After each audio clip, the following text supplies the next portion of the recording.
প্ৰিয় ছাত্ৰ ছাত্ৰীসকল, আজি মই তোমালোকক ক্লাছ 7ৰ লেসন 3ৰ from the diary of Anne Frank এই পাঠৰ কিছু আলোচনা কৰিবলৈ আগবাঢ়িছোঁ। যদিও পাঠটো তোমালোকৰ ক্লাছত বুজোৱাৰ দৰে বিস্তৃতভাৱে আলোচনা কৰিবলৈ গ'লে যথেষ্ট দীঘলীয়া হ'ব ভিডিঅ', আৰু সেইকাৰণে মই থুলমূলকৈ পাঠটোৰ ওপৰত আলোচনা আগবঢ়াম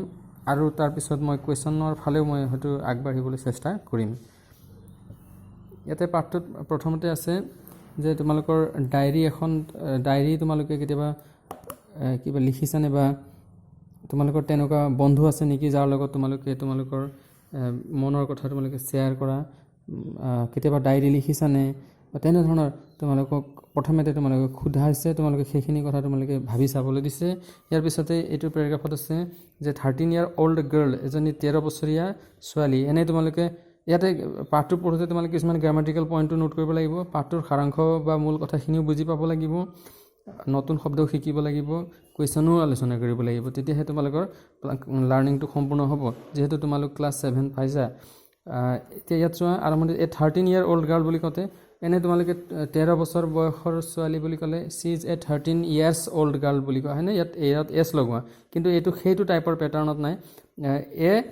13 year old girl, ইয়াত এছ নাই হয়নে, ইয়াত দুটা হাইফেন দি পৰা বুজোৱা হৈছে। এনেধৰণে যদি বুজাবলৈ যাওঁ তেতিয়াহ'লে 10 বছৰীয়া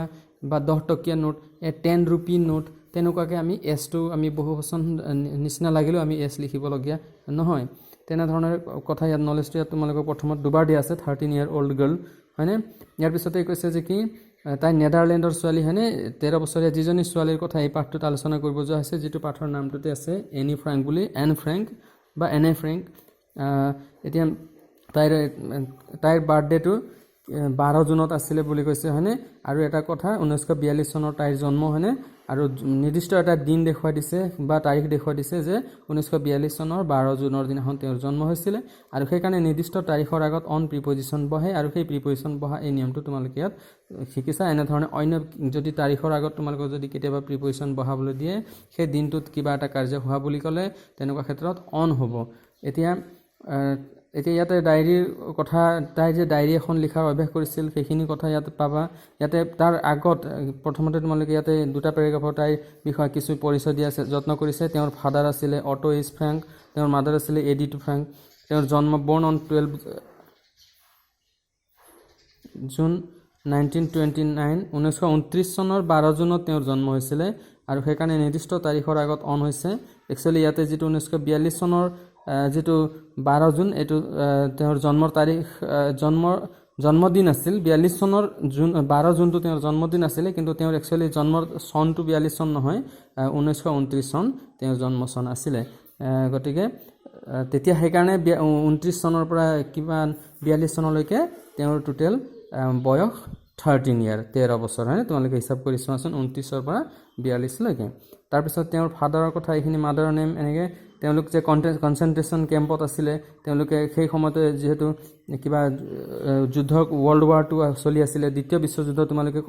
কথাটো শুনিছা চাগে কেতিয়াবা ছ'চিয়েলত বা অন্য বিষয়ত,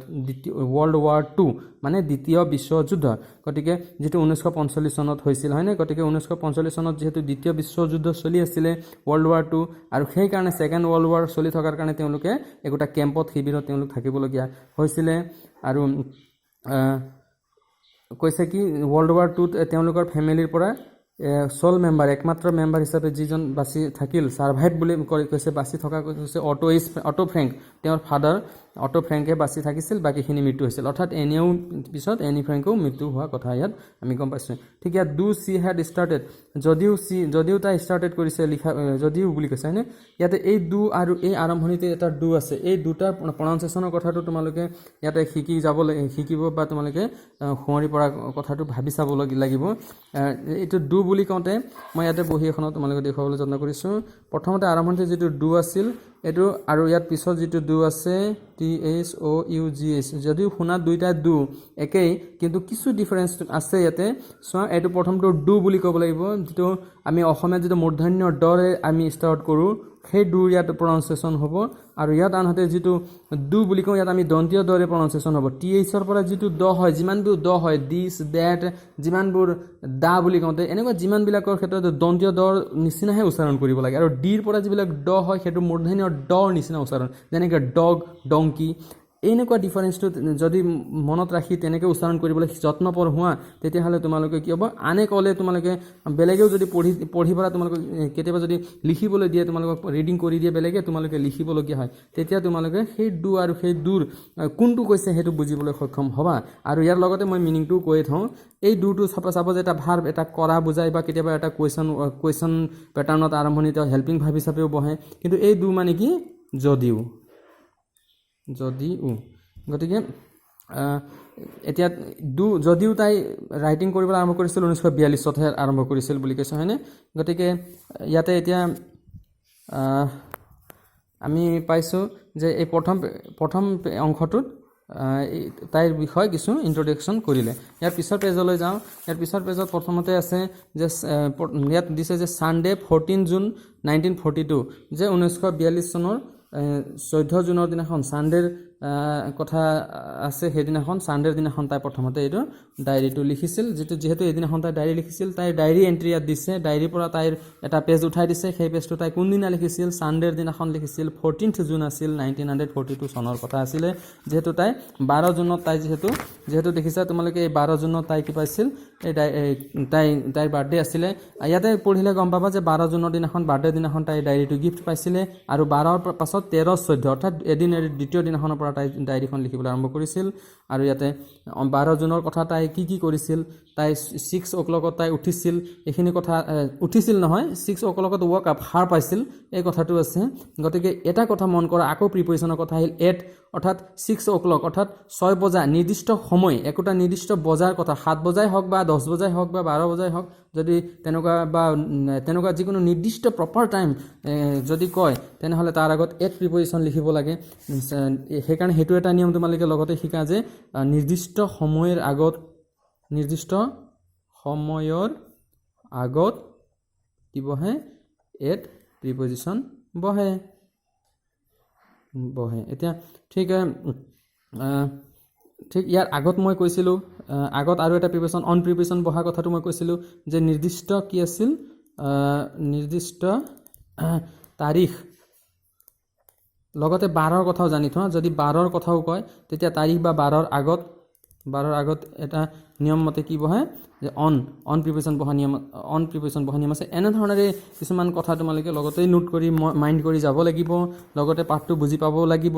লগতে সেই গ্ৰামাটিকেল পইণ্টখিনি মাইণ্ড কৰি যাব লাগিব তাৰপিছত ইয়াতে কৈছে বাট অফক'ৰ্ছ শব্দটো তোমালোকে কেতিয়াবা স্পকেনত কেতিয়াবা কথোপকথনত শুনানে অফক'ৰ্ছ মানে কি কোৱাচোন অফক'ৰ্ছ মানে অফক'ৰ্ছ অৱশ্যে হয়নে অৱশ্যে নিশ্চয় এনেকুৱা অৱশ্যে আমি কি আছে আই ৱাজ নট এলাউড ইয়াত আকৌ কেনেকুৱা ফৰ্মত আছে যে ৱাজ আছে আই আছে ছাবজেক্ট ৱাজ আছে আকৌ বি ভাৰ্ব বা হেল্প পাষ্ট টেন্সৰ বি ভাৰ্ব বা এটা অক্সিলাৰী ভাৰ্ব তাৰপিছতে এলাউড ইডি ফৰ্মত আছে আই ৱাজ নট এলাউড ইয়াত বুজাইছে কি মোক এলাউড কৰা হোৱা নাছিলে গতিকে এনেকুৱা ফৰ্মত থাকিলে সেইটো আকৌ পেছিভ ভইচৰ ফৰ্ম গতিকে ইয়াত পেছিভ ভইচৰ কথাও এইটো পাঠত মাজে মাজে তোমালোকে পাবা যিটো কথা ইয়াতে পিছত ইয়াতে এক্টিভিটিত কিছুমান কোনোবা এক্টিভিটিত ইয়াতে তোমালোকে ভইচৰ কথা ইয়াতে আলোচনা কৰিবলৈ তোমালোকে আলোচনা কৰা হ'ব তোমালোকে পাবা এইখিনি কথা গতিকে সেইকাৰণে পাঠত বস্তুটো সোমাই থাকে পেছিভ ভইচৰ পেটাৰ্ণ এক্টিভ ভইচৰ পেটাৰ্ণ সোমাই থাকে সেইখিনি কথাও অকণমান কিছু তোমালোকে মনোযোগ দি চাই বুজি যাব লাগিব ইয়াৰ লগতে এইখিনিতে আৰু এটা কথা আছে মাই curiosity until a quarter two 7 যে এ কোৱাৰ্টাৰ টু 7লৈকে তেওঁ কৌতূহলটো দমন কৰি ৰাখি শুব পাৰিলে কিন্তু এ কোৱাৰ্টাৰ টু 7ত তেওঁ উঠিলে তেওঁ কেইটাত শুই উঠিলে কেইটাত সাৰ পালে দুটা কথা আছে যে এ কোৱাৰ্টাৰ টু 7 যে 7 হ'বলৈ কোৱাৰ্টাৰ আছিলে অৰ্থাৎ 7 বাজিবলৈ 15 মিনিট কোৱাৰ্টাৰ মানে 15 মিনিট হাফ মানে আধা ঘণ্টা তোমালোকে জানানে যে হাফ মানে 30 মিনিট গতিকে যদি কয় কোৱাৰ্টাৰ টু 7 যদি কয় যে এ কোৱাৰ্টাৰ টু 7 বুলি যদি কয় যে এ কোৱাৰ্টাৰ টু 7 যদি কয় এ কোৱাৰ্টাৰ টু 7 তেতিয়াহ'লে বুজিবা যে এইটো এ কোৱাৰ্টাৰ টু 7 বুলি ক'লে 7 বাজিবলৈ 7টালৈ কিমান 15 মিনিট বাকী হয়নে অৰ্থাৎ 7:45 টাইমটো এইটো মৰ্নিঙৰ হয়নে গতিকে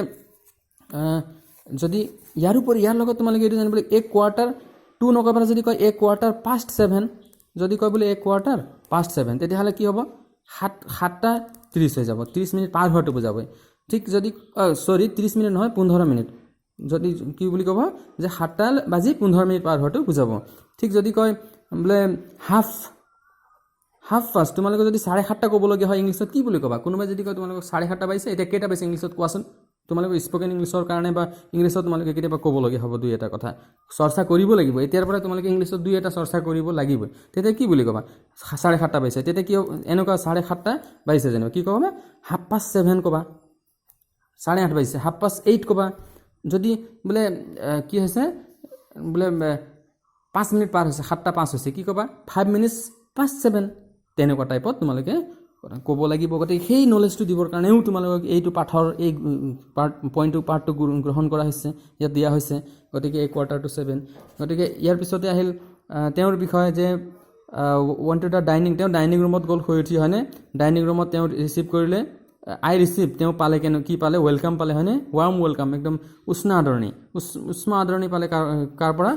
ফ্ৰম মূৰ্তি যদি পৰা বুজায় কাৰবাৰ পৰা কিবা এটা পাইছে তেতিয়াহ'লে ফ্ৰম হয়নে গতিকে ফ্ৰম মূৰ্তি গতিকে ফ্ৰমৰ অৰ্থ কি হয় কাৰবাৰ ফ্ৰমৰ অৰ্থ কি হয় কাৰোবাৰ পৰা এনেকুৱা পৰা বুজায় গতিকে সেই তেনেকুৱা কথাখিনি এইখিনি পাঠবিলাকত তোমালোকে পাবা ঠিকে ভিডিঅ'টো মই বেছি দীঘল কৰিব খোজা নাই ইয়াতে এই প্ৰথম এইখিনি অন ফ্ৰাইডে এয়া নিৰ্দিষ্ট বাৰৰ আগত অন আছে হয়নে দেখিছানে গতিকে এই অন ফ্ৰাইডেৰ দিনাখনৰ পৰা এই গৈ আহি এই বি গ্ৰেট পলছ এইখনলৈকে এই কথাখিনি এই অংশটো হৈছে তেওঁ 14 জুনৰ দিনাখন লিখা ডায়েৰী এণ্ট্ৰিখিনি আছে এনি ফ্ৰেংকৰ তোমালোকৰ দৰে 13 বছৰীয়া এজনী ছোৱালী এইখিনি কথা লিখিছিলে তাৰপিছতে আৰু এটা পইণ্ট আছে আৰু এটা দফা ইয়াতে দুটা পেৰাগ্ৰাফ দিয়া আছে ইয়াতে 20 জুন 1942 চনৰ 20 জুনৰ দিনাখন তেওঁ কি লিখিছিলে তেওঁ ইয়াতে কিছু কথা লিখিছিলে আই হেভ নট ৰিটেন ইয়াতে have not written have form have ভাৰ্বৰ কথা আছে ইয়াতে অৰ্থাৎ ৰিটেন আছে ৰাইটৰ ভিটি আছে ফৰ এ ফিউ ডেজ কেইদিনমান ধৰি তেওঁ ৰিটেন কৰা নাছিল লিখা নাছিলে গতিকে কি বুজাইছে যে এইটো কেনেকুৱা এইটো পাৰফেক্ট টেন্সৰ প্ৰেজেণ্ট পাৰফেক্ট টেন্সৰ কথাটো ইয়াত আহিলে হয়নে গতিকে এনেধৰণে পাৰফেক্ট টেন্সত যদি কামটো কেইদিনমান ধৰি হৈছে বা কেইদিনমান ধৰি হোৱা নাই এনেকুৱা বুজালে পাৰফেক্ট টেন্স বা কোনো ক্ষেত্ৰত পাৰফেক্ট কণ্টিনিউৱাছ টেন্স আমি ব্যৱহাৰ কৰোঁ গতিকে সেইখিনি কথা ইয়াত আছে ইয়াতে তোমালোকৰ এক্টিভিটিত ইয়াতে পাৰফেক্ট টেন্সৰ বা বিশেষকৈ টেন্স ফৰ্মছৰ কথা এইখিনিতে তোমালোকে এইটো পেজত তোমালোকে দেখিবলৈ পাবা 35 পেজত গতিকে সেইখিনি কথা ইয়াত ডিছকাছ কৰা হ'ব 34 পেজতো আছে গতিকে সেই তেনেধৰণে ইয়াত পাঠৰ মাজত তোমালোকে ন'টিছ কৰি যাব লাগিব কিছুমান কথা ইয়াত কৈছে যে I have not written for a few days কেইদিনমান ধৰি লিখা নাছিলোঁ বিকজ কাৰণ I wanted first of all to think about my diary মই প্ৰথমতে মোৰ ডায়েৰীৰ বিষয়ে মই কিছু কথা চিন্তা কৰিবলৈ কি কৰিছিলোঁ বিচাৰিছিলোঁ it is an odd idea এইটো এটা আচহুৱা ধৰণৰ ধাৰণা আছিলে এইটো এটা কুৱেশ্যনত আছে তোমালোকক যে অ'ড আইডিয়া বুলি তাই কিয় কৈছিলে ফৰ ছামৱান লাইক মি মোৰ দৰে কিছুমান মানুহৰ কাৰণে এতিয়া লাইক শব্দটোৰ ব্যৱহাৰটো ইয়াত ন'টিছ কৰিবা যে লাইক শব্দটোৱে কেতিয়াবা লাইক দিয়া বুজায় কাৰোবাক ভাল লগা বুজায় হয়নে আৰু লাইকটোৱে কেতিয়াবা ইয়াত দৰে বুজাইছে নিচিনা বুজাইছে গতিকে তেনেকুৱা ধৰণে একেটা শব্দই কেতিয়াবা ইংলিছত অলগ বেলেগ ধৰণৰ অৰ্থও প্ৰকাশ কৰে গতিকে ইয়াতে এই অ'ড আইডিয়াটো কিয় তেওঁক লাগিছিল সেইখিনি কথা ইয়াতে কাৰণ অকণমান আগবাঢ়িলে তোমালোকে পঢ়িলে এইখিনি পাবা ইয়াতে কুৱেশ্যনৰ আলোচনা কৰোঁতে মই এইখিনি কথাই তোমালোকক বুজাই দিম ঠিক ইয়াৰ পিছতে এইখিনি কথা 20 জুনৰ ডায়েৰী এণ্ট্ৰিত এইখিনি গোটেইখিনি আছে মৰমৰ ছাত্ৰ ছাত্ৰীসকল এতিয়া মই এই কুৱেশ্যন এনচাৰ এক্টিভিটিৰ কুৱেশ্যন এনচাৰখিনি আজি ডিছকাছ কৰিবলৈ বিচাৰিছোঁ পাঠৰ আলোচনাটো মই থুলমূলভাৱে মই কৰিম বুলি মই প্ৰথমতে তোমালোকক কৈছিলোঁ এতিয়া এ নম্বৰ কুৱেশ্যন তোমালোকে স্ক্ৰীণত কুৱেশ্যনখিনি দেখিবলৈ পাইছা এ নম্বৰ কুৱেশ্যন এই কুৱেশ্যনখিনি আৰু আনচাৰখিনি মই এই জাষ্ট অলপ আগত মই বহীত লিখি লৈছোঁ আৰু এই বহীত মই নোট বনাই লৈছোঁ আৰু ইয়াৰ পৰা মই তোমালোকক বহীত মই উত্তৰখিনি দেখুৱাই দিম আৰু মই থুলমূলভাৱে মই তোমালোকক বুজাই দিম আৰু এইখিনি তোমালোকে নোট কৰি ল'বা বুলি মই আশা কৰিছোঁ আৰু এইখিনি লিখি লৈ তোমালোকে বুজি তোমালোকৰ প্ৰথমে কুৱেশ্যন এনচাৰখিনি কিন্তু ডাইৰেক্ট মুখস্থ কৰিবলৈ মই কেতিয়াও পৰামৰ্শ নিদিওঁ কুৱেশ্যন এনচাৰখিনি তোমালোকে বুজি ল'ব লাগিব কুৱেশ্যনত থকা বা কুৱেশ্যনত প্ৰথম এনচাৰতকৈ প্ৰথম কুৱেশ্যনটো বুজিব লাগিব মোৰ মতে যে কুৱেশ্যনটো প্ৰথম বুজিব লাগিব কুৱেশ্যনত থকা প্ৰতিটো শব্দ বুজিব লাগিব কুৱেশ্যনৰ ষ্ট্ৰাকচাৰটো কুৱেশ্যনটো কি টেন্সত আছে এইখিনি বুজাৰ পিছত কুৱেশ্যনৰ কথাখিনি বুজাৰ পিছত আনচাৰটো বুজি পাব লাগিব এয়া তোমালোকে স্ক্ৰীনত দেখিবলৈ পাইছা 1 নম্বৰ এ কুৱেশ্যন মই বহলকৈ দিবলৈ চেষ্টা কৰিছোঁ প্ৰথম 1 নম্বৰ 1A question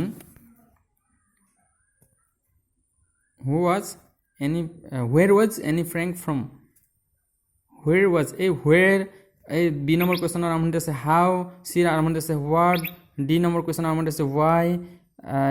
এনে ধৰণৰ শব্দবিলাক যিবিলাক কুৱেশ্যন ৱৰ্ড যিবিলাক কুৱেশ্যনৰ আৰম্ভণিতে যিবিলাক ব্যৱহাৰ হয় বেছিকৈ ব্যৱহাৰ হয় WH ৱৰ্ড বুলি কোৱা হয় সেইকেইটা শব্দৰ অৰ্থ তোমালোকে ভালদৰে মুখস্থ কৰি ল'বা 6টামান শব্দৰ অৰ্থ শিকি ল'বা তেতিয়াহে তোমালোকে কুৱেশ্যনটো ভালকৈ বুজি পাবা এতিয়া মই এই কুৱেশ্যনকেইটাৰ অৰ্থকেইটা ইয়াতে মই লিখি দিম কাষতে যে where মানে ক'ত বা ক'লৈ তাৰপৰা where অৰ্থটো তাৰপিছত হাউটোৱে বুজাব কেনেকৈ হয়নে কেনেকৈ ঠিক সেইদৰে হোৱাটে বুজাই জানা এইটো কি তাৰপৰা ৱাইটোৱে বুজাই কিয় এনেধৰণে এইকেইটা শব্দৰ অৰ্থ ভালদৰে এই WH ৱৰ্ড কেইটাৰ অৰ্থ ভালদৰে জানিলে ভালদৰে কুৱেশ্যনখিনি অন্ততঃ কুৱেশ্যনৰ বুজি পাবলৈ সুবিধাজনক হ'ব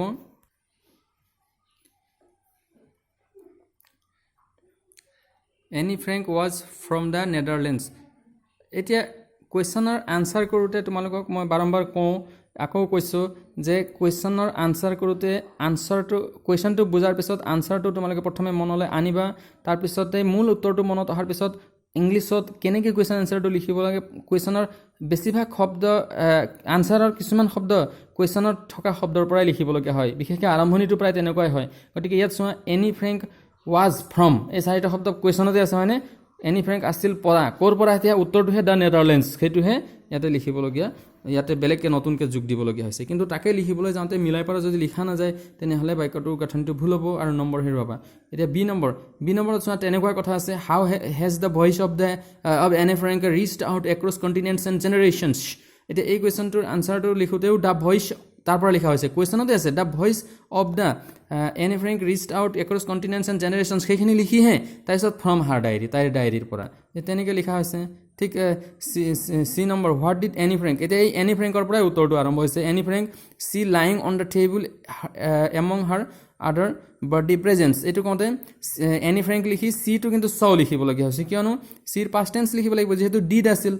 কুৱেশ্যন বাই হোৱাৰ কাৰণে কুৱেশ্যন ছেট হোৱাৰ কাৰণে তাত ডিড আছিল আনচাৰ হ'লে ইয়াত ডিড লিখা নহয় সেইকাৰণে কি হ'ব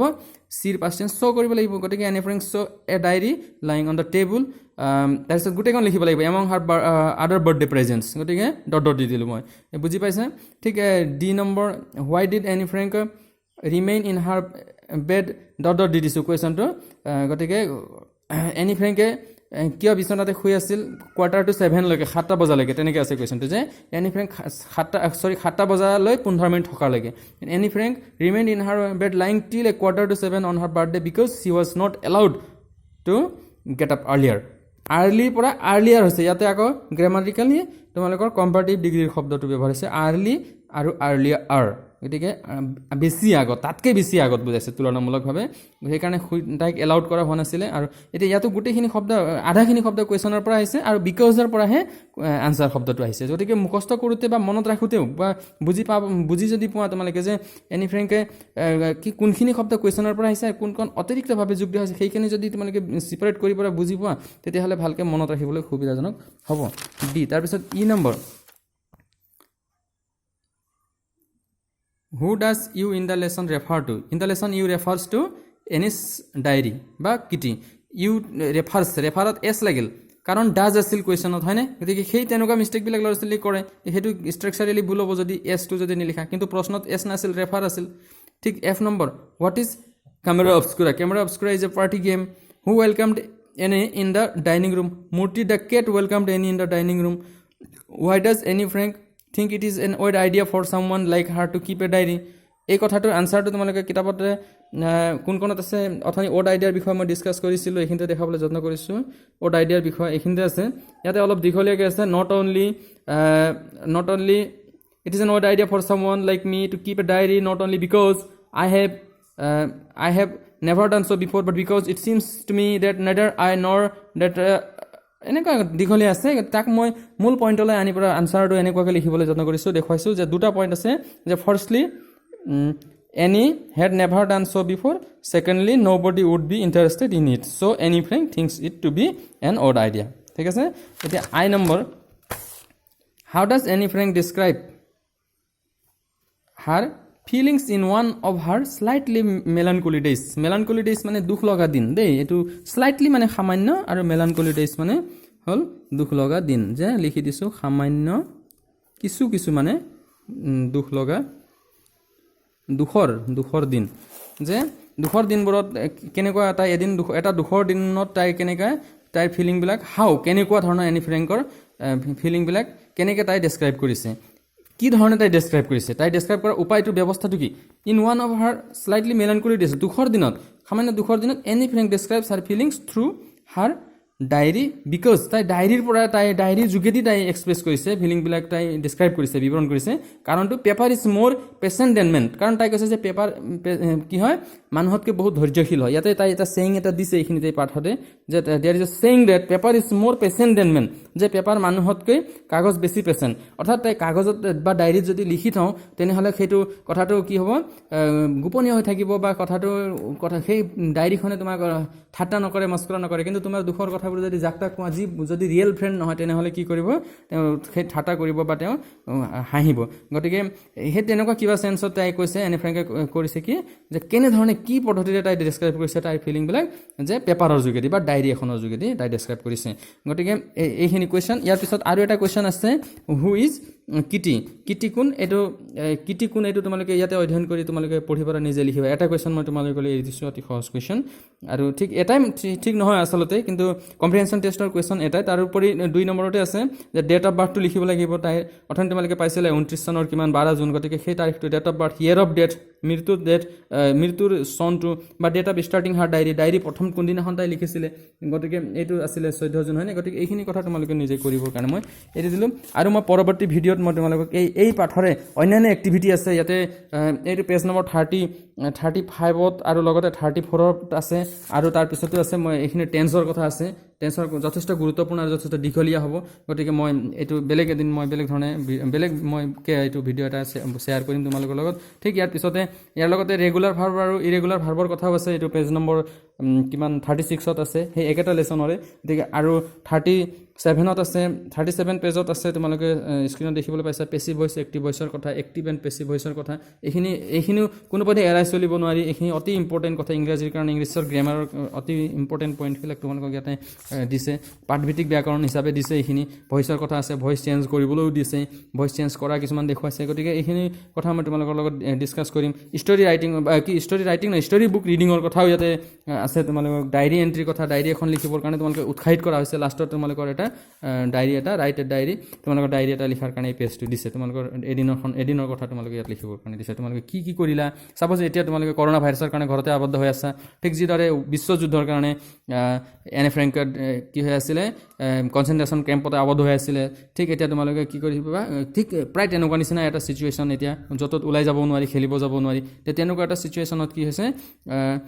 কি কৰিছা তোমালোকে কোনোবা এটা দিনৰ বিশেষ এটা দিনৰ তোমালোকে কি কৰিবা কিছু কথা তোমালোকে কেইখাৰিমান লিখি তোমালোকে ইয়াতে এণ্ট্ৰি কৰিবা গতিকে এনেধৰণৰ কিছুমান এক্সপিৰিয়েঞ্চ কিছুমান ইয়াতে দিছে গতিকে মই আশা কৰোঁ যে তোমালোকে এই ভিডিঅ'টোৰ পৰা কিছু উপকৃত হৈছে আৰু পৰৱৰ্তী ভিডিঅ' চাবা বুলি মই আশা কৰিলোঁ ধন্যবাদ।